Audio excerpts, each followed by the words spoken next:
ఇంకోవైపు చాలామంది ఎన్నో వ్యసనాలకి బానిసలవుతున్నారు.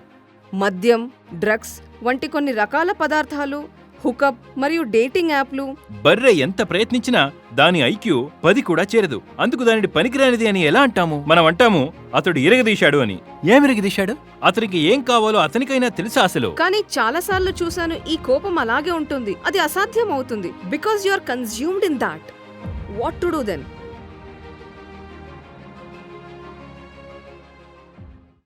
ఆచార్య గారికి స్వాగతం. ధన్యవాదాలు. ఇక్కడికి వచ్చినందుకు మరియు ఓపికగా వేచి ఉన్నందుకు మీ అందరికీ ధన్యవాదాలు. ఎప్పుడైనా ఒక వ్యక్తి ఆత్మహత్య చేసుకోవాలని ఆలోచించినప్పుడు అతను లేదా ఆమె చాలా ఒంటరిగా ఫీల్ అవుతారు. చాలాసార్లు అలానే జరుగుతుంది. పాతకాలం నాటి విషయాలు మాట్లాడాలనుకుంటే నేను రవీంద్రనాథ్ ఠాగూర్ చెప్పిన ఏక్లా చలోరే. మరి ఈ రోజుల్లో ఎలాంటి పాటలు వస్తున్నాయంటే ఒంటరితనం, తన్హాయి, మైళ్ల కొద్దీ వ్యాపించిన ఒంటరితనమా, ఇలాంటి ఒక వింత వైరాగ్యం ప్రబలుతుంది. దేనిపైన ధ్యాస ఉండదు. ఇంత నిశ్శబ్దం ఏమిటి? అదే సమయంలో ప్రపంచ ఆరోగ్య సంస్థ ఒంటరితనాన్ని ప్రపంచ ఆరోగ్యానికి ఒక ముప్పుగా పరిగణిస్తోంది. దాని మరణాల ప్రభావం రోజుకు 15 సిగరెట్లు తాగడానికి సమానమని యుఎస్ సర్జన్ జనరల్ చెప్పారు. ఒంటరితనం అనుభవిస్తూ ఉన్నా అది ఎవరికీ తెలియదు కాబట్టి దీనిని నిశ్శబ్ద మహమ్మారి అని కూడా పిలుస్తారు. ఇంకా కొన్నిసార్లు దీని నుండి బయటపడేందుకు వారు ఆత్మహత్యకు కూడా పాల్పడ్డారు. ఇంకోవైపు చాలామంది ఎన్నో వ్యసనాలకి బానిసలవుతున్నారు. మద్యం, డ్రగ్స్ వంటి కొన్ని రకాల పదార్థాలు, హుకప్ మరియు డేటింగ్ యాప్లు, సెక్స్ వంటి వాటిని, ఇంకా మూర్ఖంగా సోషల్ మీడియాలో ఎక్కువసేపు గడపటం, అతిగా తినటం, సినిమాకి వెళ్లడం, షాపింగ్ చేయడం లాంటివి చేస్తున్నారు. కొన్నిసార్లు ఇవి వ్యసనాలు మరియు డిస్ట్రాక్షన్ వల్ల కూడా మారవచ్చు. అయితే ఇలాంటి ఉపాయాలు నిజంగా ఒక వ్యక్తి ఈ నిశ్శబ్ద మహమ్మారి నుంచి బయటపడడానికి సహాయపడతాయని మీరు అనుకుంటున్నారా? మరియు ఒంటరితనం గురించి వేదాంతం ఏం చెప్తుంది? నిజంగా మనం ఒంటరిగా ఉన్నామా? మనం ఒంటరిగా పుట్టాము. లోన్లీ అంటే ఆ వ్యక్తి ఒంటరితనం ఫీల్ అవుతున్నాడు అని అర్థం. అతను ఒంటరిగా ఉన్నాడా లేదా అనేది ఒక సంపూర్ణ చర్య అయిపోతుంది కదా. అతను నిజంగా ఒంటరిగా ఉన్నాడా ఇది విషయమే కాదు. విషయమేమిటంటే ఎవరు ఒంటరిగా ఉన్నారో అతని దృష్టిలో అతను ఒంటరివాడు. తాను ఒంటరితనాన్ని అనుభవిస్తున్నానని అతను చెప్తున్నాడు. అనుభవం అనేది ఇక్కడ మన అవగాహన గురించిన విషయమవుతుంది. పుట్టినప్పటి నుండి మన అవగాహన అస్పష్టంగా ఉంటుంది. మరియు పుట్టిన ప్రతి బిడ్డ ఒంటరిననే అనుకుంటూ ఉంటాడు. బిడ్డను మీరు చాలాసేపు ఒంటరిగా వదిలేస్తే వారు ఏడవటం మొదలు పెడతారు. వారు విసుగు చెందుతున్నారని లేదా వారికి ఏదో కావాలని మీరు దగ్గర కూర్చుని ఉంటారు. దొరికించుకోవాలని చూస్తుంటారు. ఇంకేమీ దొరక్కపోతే తన శరీరం, చేతులు, కాళ్ళు పట్టుకోవడం మొదలు పెడతారు. మనం ఈ భావోద్వేగంతో జన్మించాము మరియు మొత్తం వ్యవస్థలో మనం ఒంటరితనాన్ని తాత్కాలికంగా దూరం చేసుకునేందుకు అతిగా తినే విధంలా, ఏదో ఒకటి అందుకునేలా, అలాంటి వాటిని చూసే విధంగా, అలాంటి వాటిని వినడానికి, జీవితంలోకి డబ్బును ఇంకా వ్యక్తులను తీసుకురావడం, ఏదో ఒక అనుభవాన్ని పొందడం లాంటి పద్ధతులుంటాయి. ఒక వ్యక్తి తన జీవితంలోకి ఎలాంటి డబ్బును తెచ్చుకున్నా, అతను తన జీవితంలోకి ఎలాంటి అనుభవాన్ని తెచ్చినా, ఇవన్నీ ఆ ప్రాథమిక జన్మతః సహజమైన ఒంటరితనాన్ని అధిగమించే మార్గాలు.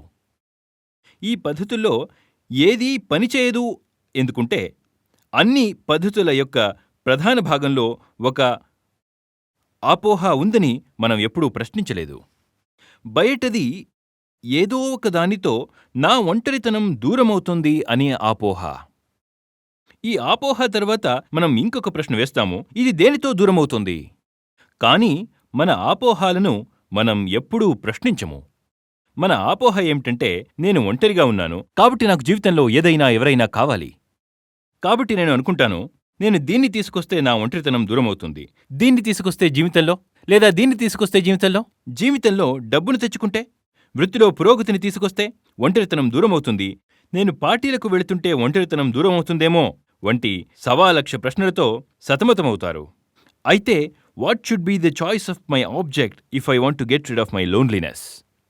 కానీ నా అపోహ ఏమిటంటే, నా అజంప్షన్ అంటే, బయట ఉన్న ఏదో ఒక దానితో నా ఒంటరితనం దూరమవుతుంది అని. ఇలా ప్రశ్నించడం మనకు ఎవరూ నేర్పలేదు. ఇంకా ఈ ప్రశ్న ఇంట్యూటివ్ కాదు కాబట్టి దానికదే రాదు. ఇంట్యూటివ్ ఏమంటుంది అంటే, కళ్ళు బయటవైపు చూస్తున్నాయి, బయట నుండి ఏదో ఒకటి తెచ్చుకో అని. ఇది మానవులకు సహజంగానే ఇంట్యూటివ్లీ వచ్చేస్తాయి. కానీ ఒంటరితనం అనే వాస్తవాన్ని ప్రశ్నించడం మానవులకు ఎప్పుడూ సహజసిద్ధంగా రాదు. ఈ ఇంక్వైరీ ఎప్పుడు కూడా ఇంట్యూటివ్ కాలేదు.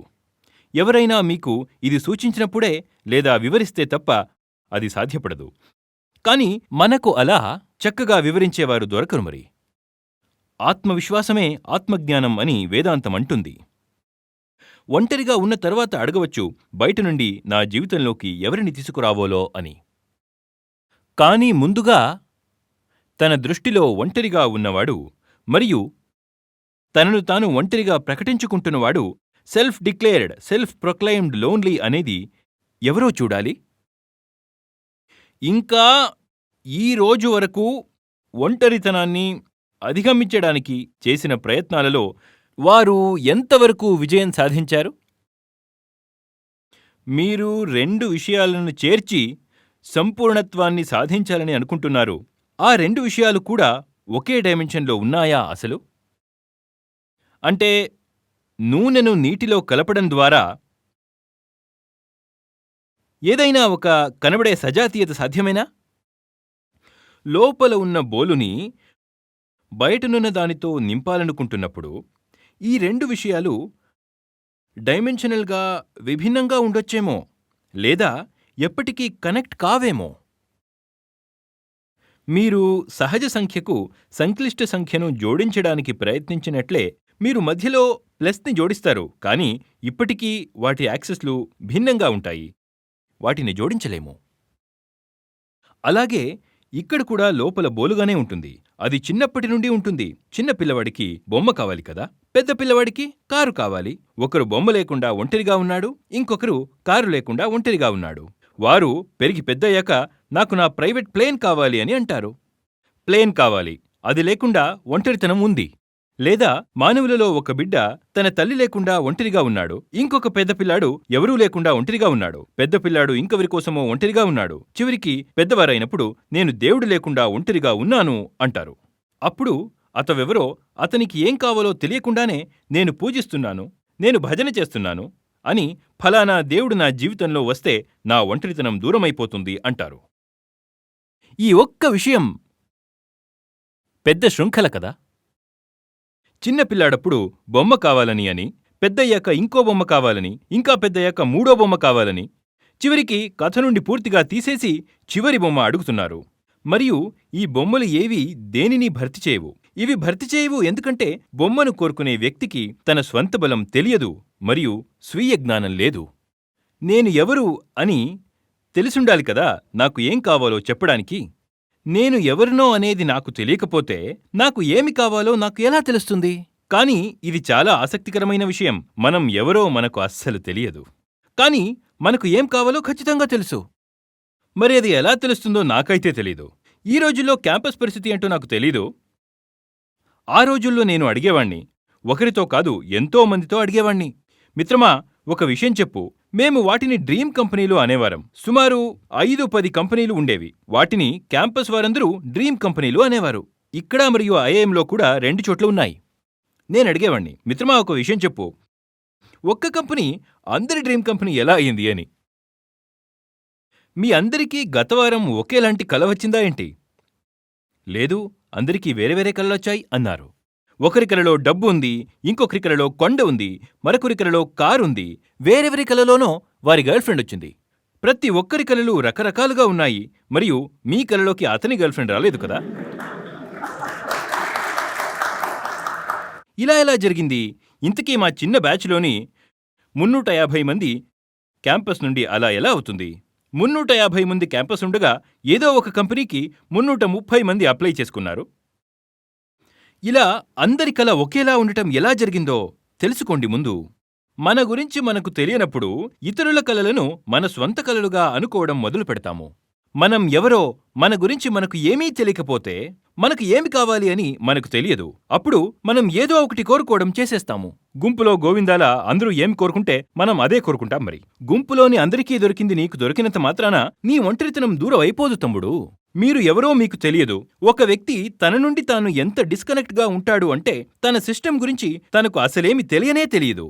అతను ఒక రెస్టారెంట్లో కూర్చుని ఇలా చెబుతున్నాడు, పక్కన కూర్చున్న వాళ్ళు ఏది ఆర్డర్ చేసినా దయచేసి అది నాకు కూడా ఇచ్చేయండి. పక్కన కూర్చున్న వాళ్ళు ఆర్డర్ చేసింది మీకు ఇవ్వబడింది మరియు మీరు తిన్నారు కూడా. ఇలా చేస్తే మీకు తృప్తి ఎలా దొరుకుతుంది? దొరకకూడదు కదా. అది మీకు ఒక భద్రతాభావాన్ని మాత్రమే కలిగిస్తుంది. నేను సరైన విధానంగానే చేశా అని అనిపించి ఉండాలి. ఎందుకంటే నేను ఏమి చేస్తున్నానో వీళ్ళు అదే చేస్తున్నారు, వాళ్ళు అదే చేస్తున్నారు, అక్కడ వాళ్ళు కూడా అదే చేస్తున్నారు కదా. మనల్ని మనం సర్ది చెప్పుకుంటూనే ఉంటాము మనకేం కావాలి అని తెలియకుండానే. ఏదైనా పొందే ముందు మీ గురించి మీరు ఆలోచించాలని వేదాంతం చెబుతోంది. మరియు మీరు మిమ్మల్ని ఎలా తెలుసుకోగలుగుతారు? మీరు చేస్తున్న పనుల ద్వారా, మీ ఆలోచన ద్వారా, మీ సంబంధ బాంధవ్యాలను చూడటం ద్వారా, మీ మాటలు వినడం ద్వారా, మీ భయాలను, మీ దురాశను చూసి, వీటన్నింటినీ ఒకసారి చూస్తే మీరు ఎవరో మీకు అర్థమవుతుంది. మరి మీ అసలు సమస్య ఏమిటి? మీ అసలు సమస్య ఏమిటో ఒకసారి తెలిస్తే అప్పుడు మీకు ఏం కావాలో కూడా తెలుస్తుంది. సమస్య ఏంటో తెలిస్తే దానికి సరైన ఔషధం ఏంటో తెలుస్తుంది. కానీ అతనికి ఏంటో తెలీదు. ఫార్మసీకి వెళ్ళాడు, అక్కడికి వెళ్ళి అదివ్వు, ఇదివ్వు, అదివ్వు, అదేమైనా గుడ్డిగా అడిగేస్తే దొరికేదా? అంతేకాదు, తన గురించి తనకు సరిగ్గా తెలియదు గాని అన్నీ తెలిసినట్టుగా వీలైతే మొత్తం ఫార్మసీని కొనుగోలు చేసేవాళ్ళని మహా టాలెంటుగాళ్ళని అంటాము. మనం అంటాము అతడు ఇరగదీశాడు అని. ఏమిరగదీశాడు? అతనికి ఏం కావాలో అతనికైనా తెలుసా అసలు? టాలెంట్ అనేది చాలా వరకు సహజ విషయంగా ఉంటుంది. బర్రె ఎంత ప్రయత్నించినా దాని ఐక్యూ 10 కూడా చేరదు. అందుకు దానిని పనికిరానిది అని ఎలా అంటాము? బర్రెకు ఐక్యూ 10 కూడా లేనప్పుడు నువ్వు దాన్ని పనికిరాదు అననప్పుడు క్యాంపస్లో ఎవరికైనా ఐక్యూ 150 ఉంటే వాళ్లను హీరో అని ఎందుకంటారు? గేదెలకు ప్రకృతి ఏదో ఒకటి ప్రసాదించింది. ఇతనికి కూడా అలాగే ఏదో కొంచెం ఇచ్చింది. బర్రె సంపాదించలేదు, లేదా అతను సంపాదించలేదు. మీరు సంపాదించవలసింది ఏదైనా ఉంటే అది శ్రద్ధ. దాన్ని స్వీయ జ్ఞానం, సెల్ఫ్ నాలెడ్జ్ అని వేదాంతం చెబుతుంది. ప్రకృతి మీ భౌతిక స్వభావాన్ని మీకు ఇవ్వలేదు అనుకోండి. మీరు స్వంతంగా చేసి చూపించాలి. అది మీ ఛాయిస్. ఎవరో అది చేసి చూపిస్తారో వారిని హీరో అని పిలవండి. ఎవరైనా ఐక్యూ మరియు ప్రతిభను కలిగి ఉంటే మొత్తం ఫార్మసీని కొనేస్తే అప్పుడు మనం వాళ్ళని స్టడ్ అని, ఇరగదీశాడు అని చెప్పలేము కదా. అసలు విషయమేమిటంటే, ఎవరూ ఎత్తలేని భారీ లోడ్ను గేదె ఎత్తినట్లయితే అబ్బా ఈ బర్రె మహా ఇరగదీసింది అంటారా? ఇది చేయడానికి గేదె కొత్తగా ఏమి చేయలేదే, అది పుట్టడమే అలా పుట్టింది. ఇందులో దాని గొప్పతనం ఏముంది? మీరు పుట్టుకతో ఏది పొందినా, మీరు ప్రకృతి వలన ఏదైనా పొందినా అందులో గొప్పతనం ఏమీ లేదు. మరియు మనలో చాలామంది ఇప్పుడు మనం విన్నదాని గురించి నిజమే కదా భావిస్తారు. ఇంకా కొంతమందికి బాగా అనిపించదు. కానీ ఇక్కడ క్యాంపస్లో కూడా ఉన్నవారిలో చాలామంది ఒక రకంగా ఈ బర్రెలాంటివారే. బహుశా మీకు ఇక్కడ కొన్ని ప్రత్యేకమైన కణాలు వచ్చి ఉండవచ్చు. ఇక అందువల్లే మీరు ఇక్కడికి వచ్చారేమో. అందరూ అలానే వచ్చారు అని నేను అనడం లేదు, కానీ అందులో చాలా పెద్ద పాత్ర దీనిది కూడా ఉంది. క్యాంపస్లో సగటు కంటే తక్కువ ఐక్యూ ఉన్న వ్యక్తిని కనుగొనడం చాలా కష్టం. 100 కంటే తక్కువ ఐక్యూ బహుశా ఎవరికో ఒకరికుందేమో. మరియు మీ ఐక్యూ ఏముందో మీరు దాన్ని సంపాదించలేదు. ఏదో ఒకలా యాదృచ్ఛికంగా, కాకతాళీయంగా మీరు మీ ఐక్యూని పొందారు. అర్థమవుతుందా మీకు? మనల్ని మనం తెలుసుకోవడం ముఖ్యమని మీరన్నారు. ఇలా చెప్పుకుంటూ పోతే ఇంకా చాలా ప్రశ్నలున్నాయి, కానీ మనకు సమయం తక్కువగా ఉంది. అందుకే నా చివరి ప్రశ్న అడగాలనుకుంటున్నాను. నేను మీ వీడియోలో విన్నది ఏంటంటే, మీరు ఆధ్యాత్మిక మార్గాన్ని అనుసరించడం, ఇంకా ఆధ్యాత్మికతను లోతుగా అర్థం చేసుకోవడం వంటివి, మీరు వాటిని తెలుసుకునే సులువైన మార్గాన్ని కూడా మీరు సెలవిచ్చారు. అయితే చాలామంది ఈ ఆధ్యాత్మికతను అంటే భిన్న రకాలుగా అర్థాలు చెప్తారు. ఈ భౌతిక వనరులను వదులుకోవడమని కొందరేమో తమను తాము తెలుసుకోవడమని, ఇంకా కొందరికి పలు రకాల గురువులను కలుసుకోవడం అనిపిస్తుంది. మరియు ఇది పెరుగుతున్న ఒత్తిడి స్థాయి ఏదైతే ఉందో, వ్యక్తిగత మరియు వృత్తి జీవితంలో ఇది వాస్తవానికి యువకులకు ధ్యానంలో నిమగ్నం అవ్వడానికి, ఆధ్యాత్మికత మార్గంలో పయనించి ఇన్నర్ పీస్ పొందేలా ప్రేరేపిస్తుంది. అవి వారికి సహాయపడతాయని నేను కూడా నమ్ముతున్నాను. ఎందుకంటే వివిధ కమ్యూనిటీలు మరియు సంస్థల్లో ఇలాంటి వాళ్ళు కోకొల్లలుగా ఉన్నారని మీకు తెలుసు. ఒక వ్యక్తి మనస్తత్వవేత్త లేదా సైకియాట్రిస్ట్ని ఎప్పుడు కలవాలని మీరు అనుకుంటున్నారు? అలాగే వారు ఎప్పుడు ఈ ఆధ్యాత్మిక మార్గంలో లేక ఆధ్యాత్మికతకు వైపుగా వెళ్లాల్సి ఉంటుంది? ఇంకా స్పిరిచువాలిటీ అంటే ఆధ్యాత్మికత ఇలాంటి ఒంటరి వ్యక్తులకు డిప్రెషన్, ఆందోళన, ఒంటరితనం మొదలైన ఈ విషయాలన్నిటితో పోరాడడానికి ఎలా సహాయం చేస్తుంది? చూడండి, ఆధ్యాత్మికతలో ఎప్పుడు అనేది ఉండదు. ఆధ్యాత్మికత అనేది శ్వాస లాంటిది. ఎప్పుడు శ్వాస తీసుకోవాలి అని మనం అడగం కదా. ఆధ్యాత్మికత అనేది గుండె కొట్టుకోవడం లాంటిది. దానికి కూడా ఎప్పుడు అనే ప్రశ్న ఉండదు. ఆధ్యాత్మికత అర్థమేమిటంటే, మీరు ఏమి చేస్తున్నా దానిని స్పృహతో చేయండి. అధి ఆత్మ అంటే నేననే భావన. తమను తాము తెలుసుకోవడమే ఆధ్యాత్మికత. ఇదొక నిరంతరం కొనసాగే ప్రక్రియ. ఇదొక కంటిన్యూటీ. దీనికి సమయమనే హద్దులు పెట్టలేము. అలాగే అధ్యాత్మాన్ని మెడిటేషన్ అని అంటారు. దానికి కూడా సమయపు హద్దులను నిర్ణయించలేము. మీరు ఎప్పుడైనా కాని, ఎక్కడైనా కాని మీరనేవారు ఉన్నారు కదా. మీరు ఉన్నారు అంటే మీరు ఏదో చేస్తున్నారు, ఏదో జరుగుతోంది. ఏమి జరుగుతోందో, ఎందుకు జరుగుతోందో మీకు తెలియచేసేదే మెడిటేషన్. ఎలాంటి మెడిటేషన్? సమయాన్ని కూడా కట్టిపడేసే మెడిటేషన్, ఒక నిర్దిష్ట ప్రదేశంలో మాత్రమే చేయగలిగే మెడిటేషన్, ఏదో ఒక పద్ధతిపై ఆధారపడే మెడిటేషన్. అలాంటి మెడిటేషన్ చాలా సులువైన విషయం. అది మీకు పెద్దగా ప్రయోజనం కలిగించదు. ధ్యానం చేసేటప్పుడు కళ్ళు మూసుకోవడం అనివార్యమైతే డ్రైవింగ్ చేసేటప్పుడు ధ్యానం ఎలా చేయగలరు అని నేను అడుగుతున్నాను. ధ్యానం షరతులతో కూడుకున్నది కాదు. కండిషన్ అర్థమేమిటంటే, ఒక రోజులో ఎన్ని సమయాలలో ధ్యానం చేయడం కుదరకపోవచ్చు అని. మీరన్నారు, meditation is subject to certain conditions. Now those conditions cannot be fulfilled all the time. అంటే మీరు అన్ని వేళలా ధ్యానం చేయలేరు కదా. ఎందుకంటే ధ్యానం మన శ్వాస అయినప్పుడు ఎల్లవేళలా మీరు మెడిటేషన్గా ఉండాల్సి ఉంటుంది. మీరలా ఉండకపోతే, ఇంకోసారి అలా ఉండాలనుకుంటే మెడిటేషన్ చేయడం కష్టమైపోతుంది. ఈ విషయం ఎలాంటిదంటే, సులభంగా విడదీయబడుతుంది, కానీ దానిని జోడించడం కష్టమవుతుంది. ఒక్కసారి దీనిని విడదీస్తే తర్వాత జోడించడం కష్టమవుతుంది. 2 సార్లు విడిపోయిందంటే జోడించడం ఇంకా కష్టంగా ఉంటుంది. ఇలాగే ఇది మళ్లీ మళ్లీ విడిపోయినట్లయితే దాని కలపాలనే ఆలోచన కూడా మీకు రాదు. మెడిటేషన్ అంటే జీవితాన్ని గుడ్డిగా జీవించడం అని కాదు. నేను కేవలం రియాక్ట్ మాత్రమే కాకూడదు. ఇంకా మన ఈ మొత్తం సిస్టమ్ రియాక్టివ్గా ఉంటుంది. మొత్తం ఆట కెమికల్, బయాలజికల్ అవుతుంది. ఏదైతే జరగబోతుందో అది ముందే తెలుస్తుంది ఇలా జరుగుతుందని. నేను అసూయగా లేదా ఆందోళనగా లేదా ఒత్తిడికి గురవుతూ ఉంటే ఒక అనుభవం మాత్రమే కాదు, ఆ అనుభవానికి తగ్గ జ్ఞానం కూడా నా దగ్గర ఉంది. మీరు గమనించినట్లయితే మనతో ఏమి జరుగుతున్నదో దాని తాలూకు అనుభవమే తప్ప అవగాహన అస్సలు ఉండదు. ఏం బ్రదర్, ఏంటి విషయమని మీరెవరినైనా అడిగితే దానికి అతను ఏం లేదు, కొంచెం టెన్షన్గా ఉంది అంటారు. దానితో టెన్షన్ను అనుభవిస్తున్నాడు, కానీ అతనికి టెన్షన్ అనుభవంలోకి వస్తుందే తప్ప టెన్షన్ గురించి ఏమాత్రం అవగాహన లేదు. మీకు అనుభవం కలిగింది అంటే దానర్థం మీరు స్పృహలో ఉన్నారని చూపదు. అపస్మారక స్థితిలో కూడా అనుభవం కలుగుతుంది. కెమికల్స్కి కూడా అనుభవం అనేది ఉంటుంది. అవగాహన అనేది కెమికల్ ఎన్నిటికీ కాదు. అనుభవం అనేది మన కాన్షియస్నెస్కు, చైతన్యానికి సాక్ష్యాలై ఉంటుంది. ఎవరికైతే అవగాహన ఉంటుందో వారు నేను బతికి ఉన్నాను, చేతనత్వలో ఉన్నాను అనగలరు. కేవలం అనుభవం మాత్రమే పొందుతున్న వ్యక్తిని బతికి ఉన్నాడని ఎలా చెప్పగలం? అలాంటి వారి ఉనికి కెమికల్ ఉనికితో సమానం. విషయం అర్థమవుతుందా? ఇప్పుడు నేను ప్రస్తుతం చాలా కోపంగా ఉన్నాననుకోండి, నా శ్వాస వేగం పెరిగిపోతోంది, నేను రియాక్షన్ మోడ్లో ఉన్నాను. ఆ సమయంలో నేను ఏం చేయాలి? నన్ను నేను ప్రశాంతంగా ఉంచడానికి నేను ప్రాక్టికల్గా ఏం చేయాలి? మీరు ఏమి చేస్తున్నారో గమనించండి. ఇది మీకు ప్రశాంతంగా ఉండాలనే దాన్ని, ప్రశాంతంగా ఉంటే మంచిదని మీకు ఎలా తెలుసు? మీరు అంత తెలివైన వారే అయితే కోపం ఎందుకు వస్తుంది?